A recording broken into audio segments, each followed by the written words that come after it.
It all began on a morning that seemed, on the surface, to promise nothing but peace. The sun was just cresting over the treetops, bathing the sky in a wash of soft peach and lavender. The air in the valley was crisp and clean, carrying the sweet, honeyed scent of clover from the meadows. Hannah had been up since before first light, moving through the quiet rituals of her farmstead, a solitary figure in the dim glow of the barn, filling water troughs for the chickens, the rhythmic clink of the metal bucket the only sound. The day held the familiar weight of chores waiting to be crossed off before the school bus rumbled down the county road. Suddenly, the back screen door slammed with a frantic crack, and her 11-year-old son Sam burst into the yard. His face was sheet white, his eyes wide with a fear that instantly severed the morning's calm. "Mom, you gotta come! It's the tractor!" he blurted, breathless, pointing a shaky finger towards the property line. "The neighbor's tractor! It's heading right for our fence!" A cold, sharp dread, immediate and liquid, shot through Hannah's core. Her heart didn't just skip a beat, it seemed to drop into some hollow, icy place inside her. She abandoned the bucket, the water sloshing over her boots, and took off at a sprint across the dew-slit grass. When she reached the old split-rail fence, the sight that greeted her stole the breath from her lungs. A hulking, diesel-belching earth mover, its yellow paint a garish smear against the green, was methodically devouring the border of her world. Its massive scoop tore into the soft earth, uprooting everything in its path. Not just weeds, but the treasured peonies and dahlias she'd nurtured for a decade, their riotous pinks and reds now buried under black soil. And then came a sickening, splintering crack. A long section of the fence, the one post she'd been meaning to sister with a new timber all summer, surrendered to the machine's indifference, collapsing in a slow-motion cloud of dust and splinters. "Stop! What in God's name are you doing?" Hannah yelled, her voice raw against the engine's roar, waving her arms like a woman trying to flag down a runaway train. The operator, a young man in grease-stained coveralls and a backwards ball cap, didn't turn. He didn't have to. She saw the deliberate tilt of his head away from her, a clear view of her panic in his side mirror. This wasn't an accident. It was an execution. He was erasing a piece of her life, her history, her sweat, and he knew it. A hot wave of sheer powerlessness broke over her, and tears, furious, humiliating tears, spilled down her cheeks. She swiped at them violently with the back of her hand, a gritty mix of soil and tears, praying Sam hadn't seen. These new neighbors. The thought was a bitter pill. They'd bought the old Henderson place just 3 months ago, and it felt like a lifetime. They arrived quietly at first, all polished smiles and smooth talk. They spoke of sustainable living, getting back to the land, and curating a mindful space. City people. You could spot it a mile away. The designer work boots without a scratch, the colossal electric SUV that cost more than her barn, their conversations laced with jargon she'd only heard on podcasts. Then the mask slipped. It started subtly. A bag of their trash would appear over the fence. Then their massive, ill-tempered German shepherd would find a new gap in the fencing daily, trampling her neat rows of tomatoes and lettuce, leaving deep, angry prints in the soil. But the worst was the noise. Every weekend, the bass from their sound system would start thumping by dusk, a visceral, window-rattling pulse that didn't cease until 2 or 3 in the morning. It wasn't just an annoyance, it was an invasion. Sam would come home from the middle school bleary-eyed and unable to focus, and her little girl Lily, her sweet sparrow, would cry silent tears into her pillow, frightened by the alien sounds echoing through the night. "Their dog got in again," Sam muttered, his small fingers gripping the frayed sleeve of her sweater. "I tried to shoo it with a rake, but it just growled at me, showed all its teeth." What kind of life is this? The question was a constant, weary drumbeat in her head. Last month, she'd finally scraped together her courage and drove to see the county sheriff, a man named Bill.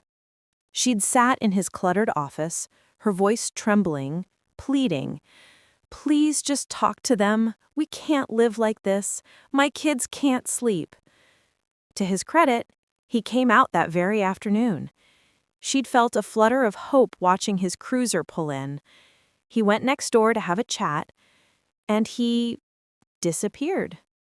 An hour passed, then 2. He finally emerged near dusk, his face oddly flushed, wearing a crooked, almost sheepish smile. And jutting from the breast pocket of his uniform shirt was the distinct, sleek shape of a brand new smartphone, the latest model, the kind she'd seen ads for. On a sheriff's salary? The math was simple and devastating. "Now, Hannah, don't go stirring up trouble with good folks," he'd said, his eyes fixed somewhere past her shoulder. "A little music never hurt nobody. They're young, letting off steam, can't even sneeze around here without someone filing a complaint." The message was crystal clear. Money talked. It talked in the city, and it sure as hell talked out here in the quiet hills. And what did she have to talk back with? 2 Jersey cows, a struggling vegetable patch, and 2 fatherless kids.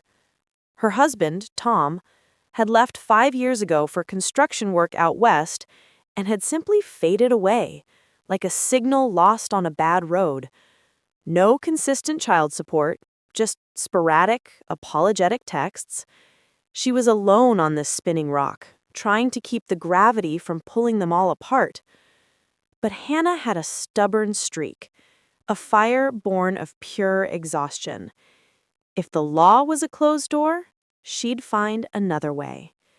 That same day, she'd gathered every piece of their discarded trash, stuffed it into heavy-duty contractor bags, and with a strength fueled by rage, heaved them back over the fence.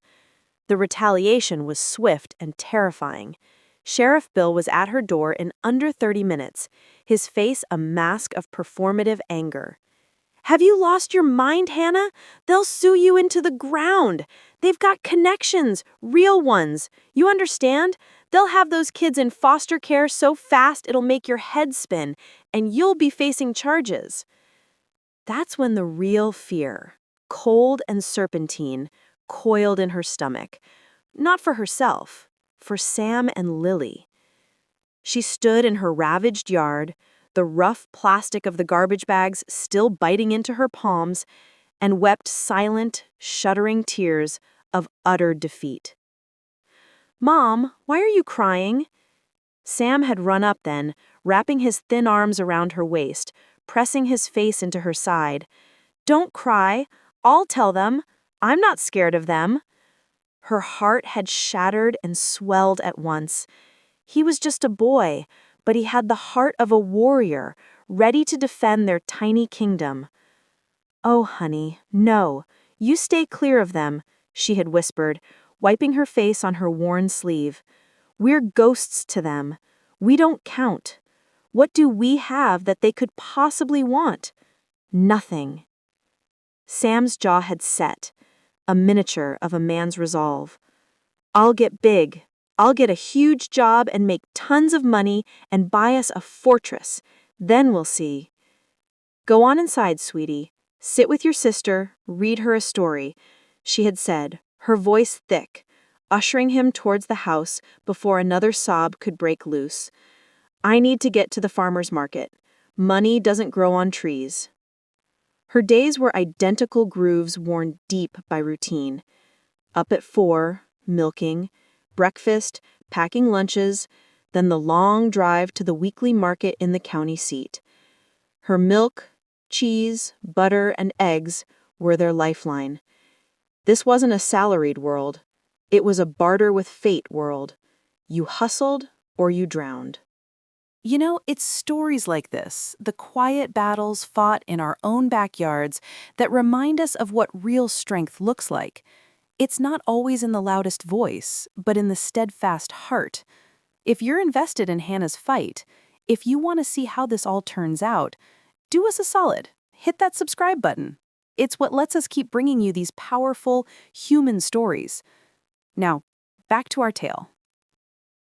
And then, on one of those soul-crushingly hot market days, the air thick with the smell of ripe fruit and dust, the old interstate bus wheezed to a stop at the station across the street. The doors hissed open, and out stepped a single passenger. A man. He was tall, broad-shouldered, with a dense, well-kept beard starting to show threads of gray. His face was weathered, etched with a history of hard choices, and his eyes were a piercing, flinty gray that seemed to take in the entire square in one slow sweep. He moved with a deliberate, slightly rolling gait, the kind carried by men who'd spent years in places where space was a luxury. She recognized the type. Her own brother had come home from state prison with that same measured heaviness. A strange, electric jolt, completely irrational, passed through her. It was a deep, instinctual ping, like a sonar finding something solid in murky water. She watched, frozen, as he shouldered a worn duffel bag. He turned, and his gaze locked directly with hers from across the street. Without thinking, as if the words were pulled from her by some external force, she heard herself call out, "Long trip?" He paused, a flicker of surprise crossing his stern features, then gave a short, quiet chuckle. "You could say that. 3 days on various buses. Feels like I've crossed the whole country." His voice was a low rumble, calm and textured like worn leather. It sent an unexpected shiver down her spine. Where was this boldness coming from? "I've got a spare room," the words tumbled out, independent of her better judgment. "We're firing up the outdoor shower later if you need to wash off the road. It's just me and my kids, Sam and Lily." She was astounded at herself. Had she lost her mind, inviting a complete stranger, a man with prison written in his posture, into her home with her children? The stranger studied her for a long moment, then asked softly, almost in a whisper, "You ain't afraid?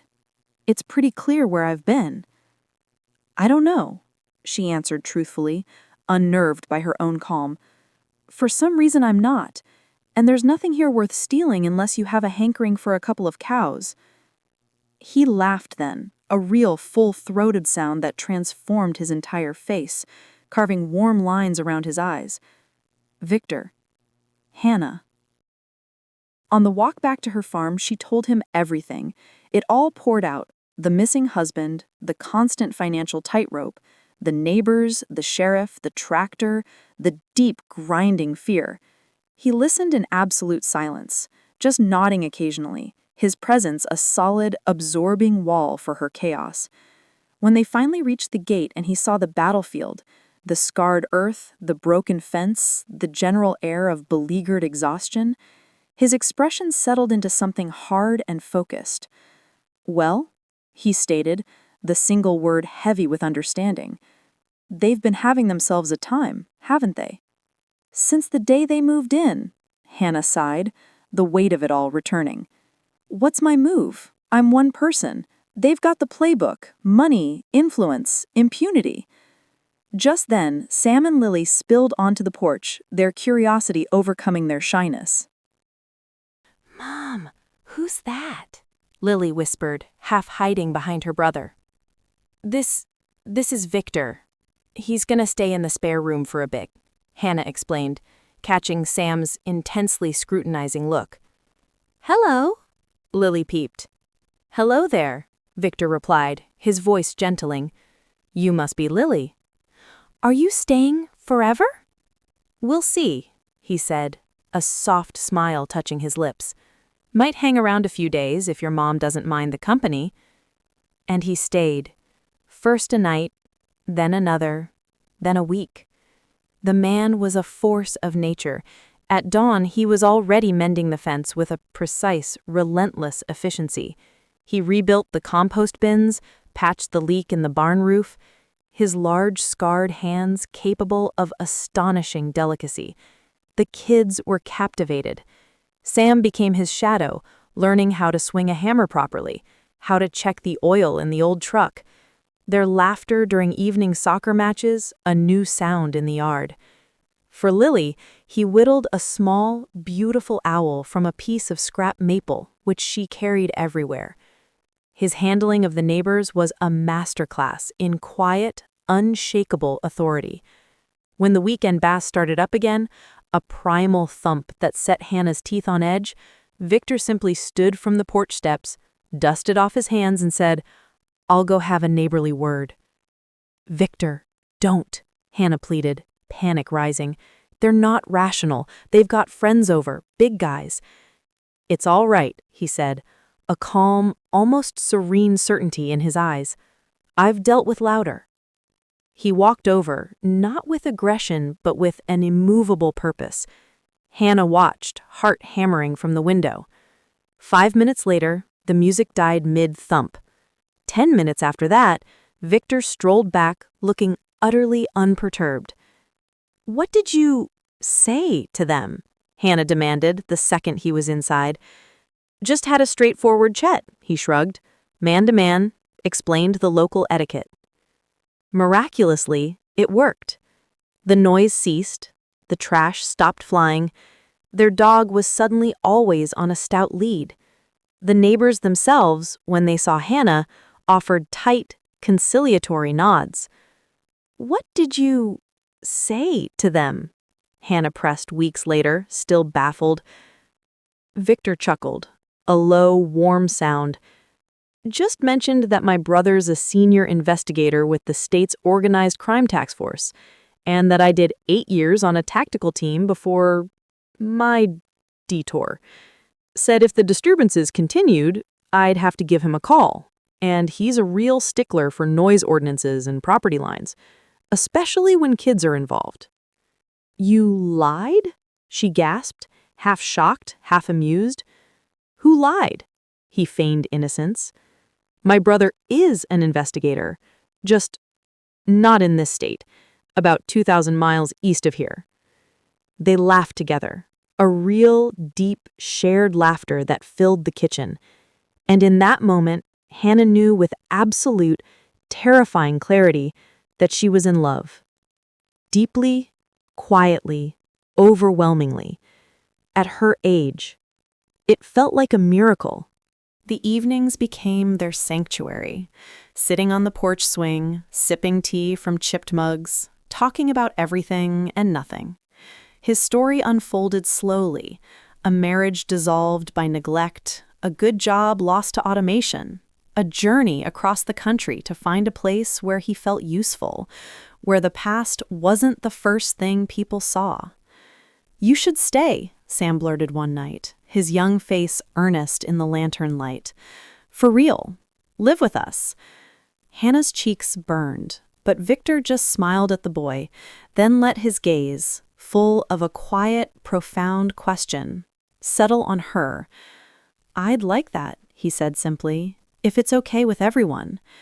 "It's okay," Hannah whispered back, and those 2 words felt like the beginning of a whole new life. They married at the county courthouse a month later, a simple affair with just a few friends from the market. And the neighbors? They sent over an extravagant, expensive gift, a gleaming stainless steel grill. It was less a gift and more a white flag, a peace treaty cemented in chrome. Victor found steady work as a security supervisor at a manufacturing plant in the next town over. The pay was decent, the hours fair. Slowly, steadily, the house itself began to heal. Fresh paint, a repaired step, a sense of permanence. Sometimes, Hannah would look at him, at Sam teaching him a video game, at Lily asleep on his lap, and think about the twisted road that led him here. That morning of the tractor, which felt like the end of everything, was actually the crack where the light broke through. Life is funny that way. Your greatest disaster can be the prelude to your deepest blessing. Sam now calls him Dad without a hint of hesitation, his chest puffed with pride. Lily is his constant appendage. And the neighbors? We've even had them over for a barbecue. The transformation is something I still can't quite believe. And the most important thing, Hannah isn't alone anymore. She has an anchor, a partner, a man whose mere presence in a room feels like a shield.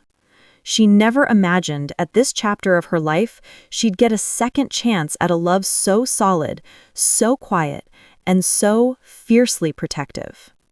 As a gentle autumn rain taps a soothing rhythm on the farmhouse roof, and the children's soft snores drift from down the hall, they sit together on the old sofa, his work-roughened hand wrapped firmly around hers. And Hannah knows, with a certainty that roots deep into her soul, that the greatest wealth isn't in bank accounts or influence. It's in the golden light from this porch on a summer evening. It's in the warm, calloused palm against yours. It's in the peaceful sleep of your children and the unshakable faith that tomorrow will be safe. Happiness didn't arrive with a roar. It walked up a dusty lane carrying a duffel bag and a second chance and decided to stay.